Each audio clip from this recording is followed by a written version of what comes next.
following clip contains spoilers. You've been warned. Says another funny one-liner where they're like, how are we going to find this egg? And Ryan Reynolds says, just look for the box that says MacGuffin on it.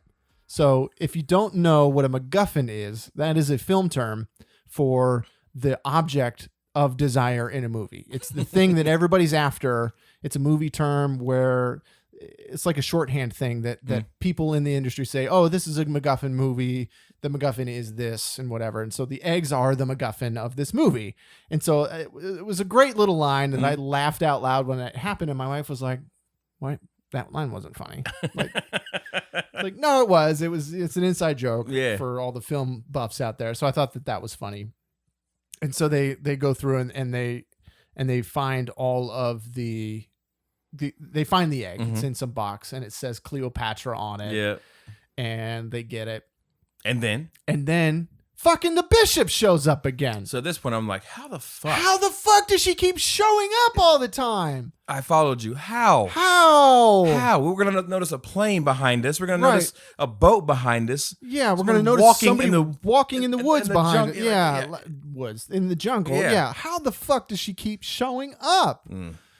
And then police lady's there. Interpol's there. How the fuck? I followed you. Who followed you? How dumb is the bishop to keep getting followed by? I was like, what the fuck? And again, we get more shots of The Rock. He picks up a Nazi submachine gun. And he's shooting from the hip instead of shooting up high. And there's a little shootout. So they're shooting at Interpol, and he goes, "Why are you shooting at them? You're with them." Yeah. He goes, "They fired first. They shot at me," and I'm like, "Okay." Right. So, I started thinking, "What is going on?" Because the whole time I'm wondering why is he helping them steal things? Yes. Yeah. For me, the reasoning wasn't enough. I got to clear my name. I know. I have to catch her to clear my name. Right. But not really though. But they lean on the action so that you don't really think much about it. Mm-hmm. And so they start trying to start this car up, which, okay, here's a moment where this part let me down in the movie. There is a 0% chance that car starts. I would agree. Because it's from the 40s. Is there fuel? There's gas in the tank. But guess what gas does after a certain amount of time? Mm-hmm. It evaporates. And it doesn't work anymore as gas. Mm-hmm. Maybe if the car was 2 years old, maybe it starts. It's fucking 60 years old gasoline. That gasoline is turned to varnish inside the tank. There's no chance that car starts up. But they start the car right up. Got a full tank. Full tank of gas, and they all hop in it and they drive away. And then Interpol gets in more fucking cars that are there that have more magical gas that doesn't evaporate. And they get in cars and they go on the chase scene from Indiana Jones, where the minecart scene from, I think it's Temple of Doom. And they basically do that. You know, instead of fighting Nazis, they're fighting Interpol, but they're fighting in a Nazi bunker. So it's kind of the same thing. And I'm just like, God damn it. Like, you guys did such a good job in the beginning of the movie, subverting the expectations. Mm-hmm. You set up this car. Like, so we're all thinking, like, of course they're going to get in this fucking car. How much better would it have been if they get in the car and Ryan Reynolds, like, tries to start it up and then he just starts, like, going, you know, like, making sounds. Like, and then they have to get out of the car and go do something else. You know what I mean? There's a foot chase through the mine shaft and whatever. Like, I don't know. Something else.